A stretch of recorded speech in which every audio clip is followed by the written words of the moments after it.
Bonjour tout le monde, Élodie Paquette, votre artiste entrepreneur intuitive, de retour pour un deuxième vidéo sur l'intuition.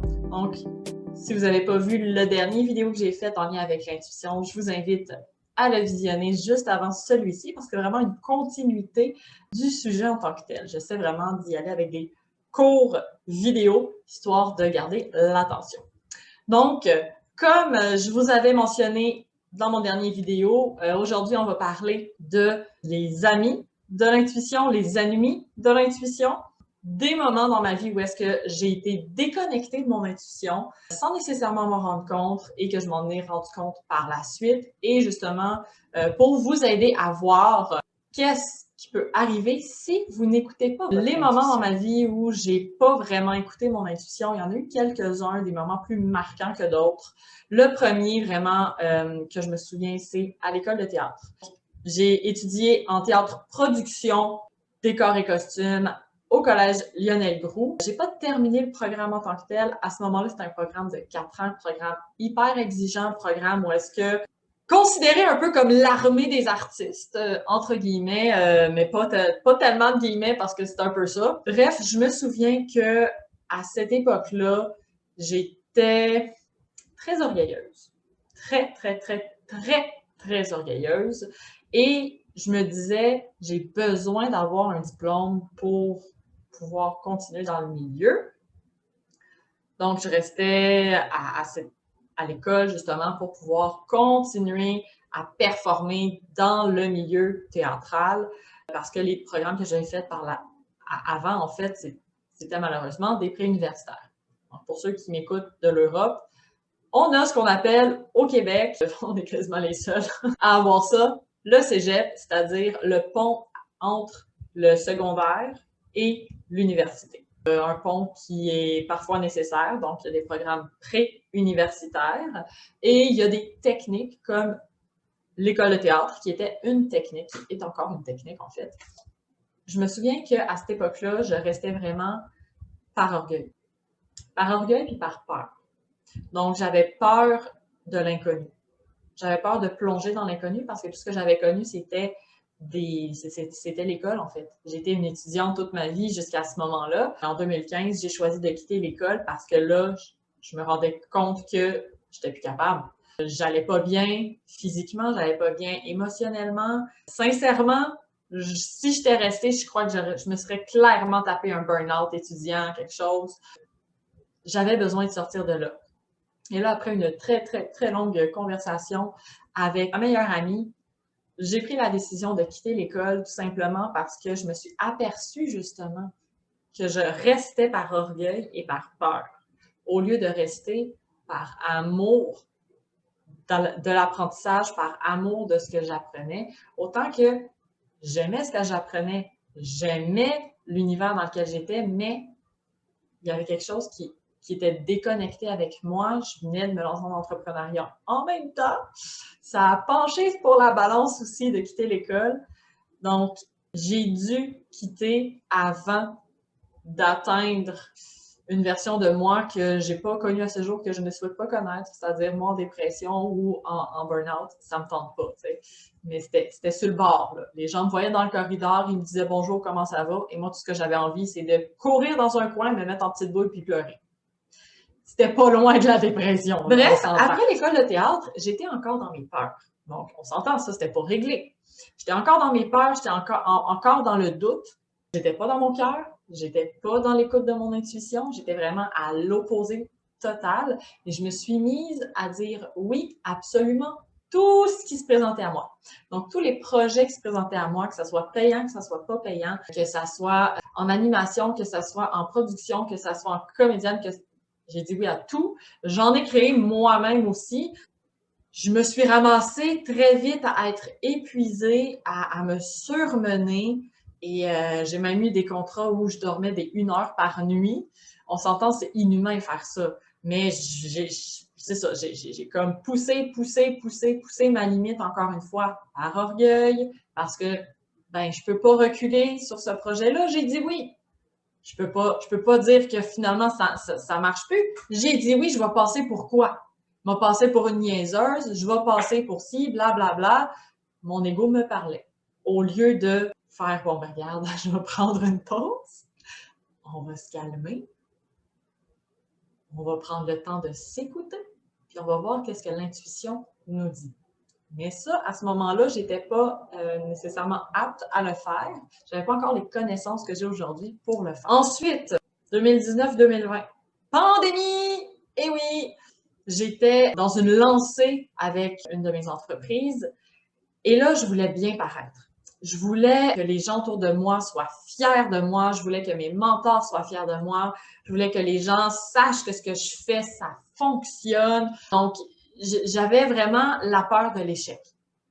Au point où j'avais même peur du succès. J'étais comme un peu ambivalente entre les deux, mais bref.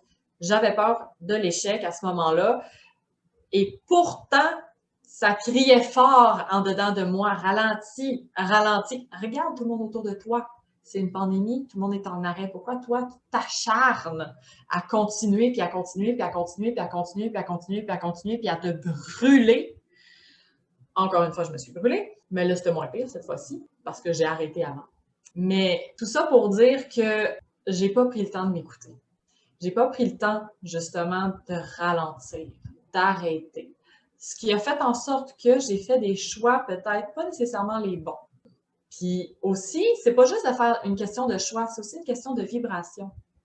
Comme j'étais dans l'orgueil, comme j'étais dans la peur de l'échec, comme j'étais dans la peur de déplaire, j'étais pas dans des vibrations d'amour, dans des vibrations lumineuses, dans des vibrations positives, ce qui faisait en sorte que j'attirais pas les bonnes personnes à moi. Donc, j'attirais des personnes, puis pouf, ils partaient. Ou j'attirais des partenaires d'affaires et puis ils disparaissaient. Ils partaient pas, ils disparaissaient carrément. C'est ce qui est arrivé en fait parce que j'ai pas su écouter mon intuition qui me disait de écoute-toi, ralentis, prends du temps pour toi, tu en as besoin en ce moment. Tu vas revenir par la suite. Tu sais quoi? Il n'y a pas le feu. Il n'y a pas le feu. Ta compagnie, elle va encore être là demain. Elle va encore être là le mois prochain. Il n'y a pas le feu. C'est correct. Tu as le droit de ralentir en ce moment. Donc, je ne me donnais pas le droit nécessairement. Par la suite, donc là, fin 2020, il y a eu plein de choses qui sont arrivées en même temps. J'ai fermé ma compagnie de théâtre. J'ai investi dans une nouvelle compagnie qui a fermé finalement. J'ai également eu le décès de ma belle-mère. Donc, tout ça a fait en sorte que j'avais un gros brouillard à l'intérieur de moi, un gros moton de brouillard, en fait. C'était un gros nuage qui était dans mon cœur, qui était à l'intérieur de moi et qui m'empêchait de bien comprendre les signes que mon intuition, que mon mini-Bouddha intérieur me disait.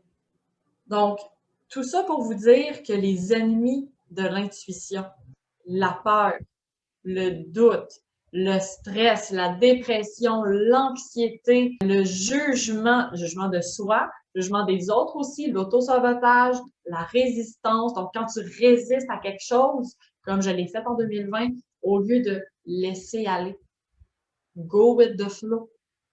C'est vraiment important. Puis pas au point d'être ah, je suis kumbaya et peace and love, puis moi, je fais pas rien, je fais pas de plan dans la vie parce que la vie va m'offrir. Oui, la vie va t'offrir ce que tu as besoin, oui. Mais si tu es entrepreneur, tu as besoin d'un plan d'affaires.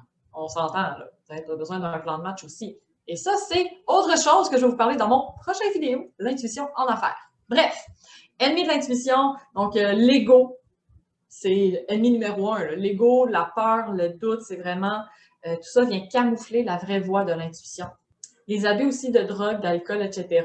C'est pas quelque chose que je faisais nécessairement. Au contraire, j'étais quasiment anti-alcool à ce moment-là parce que non, je veux avoir toute ma tête. Puis oui, tu veux avoir toute ta tête, mais ton cœur, lui, il est pas là. À l'opposé, les amis de l'intuition, l'amour, la foi, la confiance en soi, en l'univers, en la vie, en ce qui va arriver, le don de soi, la paix d'esprit, le calme, l'écoute de soi. Donc, écoute de ton corps, écoute de ton cœur, écoute de tes sensations, de tes émotions aussi. Laisser aller tes émotions, l'accueil. Donc, accueillir justement ce qui monte à l'intérieur de toi, accueillir que ça va pas bien puis que c'est correct. Tous les êtres humains ont des moments comme ça et c'est correct.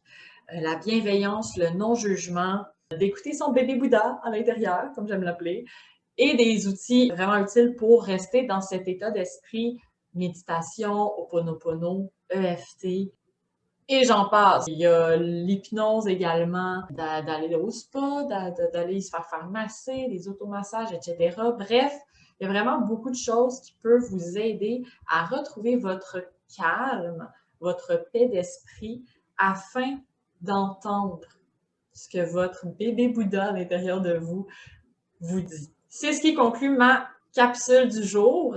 J'espère que ça va vous avoir égayé sur les dangers de ne pas écouter son intuition dans la vie.